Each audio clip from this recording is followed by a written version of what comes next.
I can understand why World Rugby is under enormous pressure to do something that is going to limit head knocks.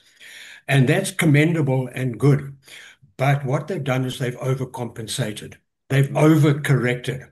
And they've now, look, I mean, rugby, it's such a physical game that every part of your body is going to be touched at some stage in the in the You're going free to take fall knocks. game of Yeah. rugby.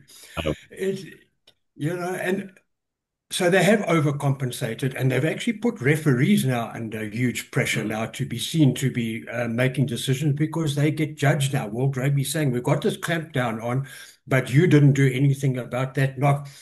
Um, yeah, so that is my real problem is that there's been overcompensation, and then the referees now. I mean, what is the point of a bunker review system if you don't use it?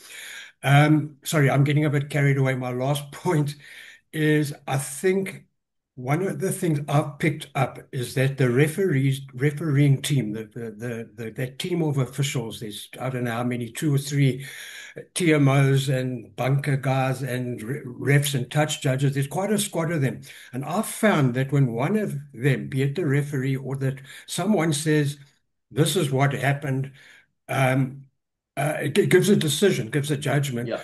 All of them just The, say, yeah, yeah, the yeah, others yeah. go No, along. I Yeah. agree. I agree. Yeah. You never see any of them actually overturn what the Mm. guy who's made a strong point has said. They don't seem Yeah. to have the courage or the strength to say, no, hang on, Hang tight. that's Yeah. not Whoa. correct. They all just go with like sheep with what the main guy said.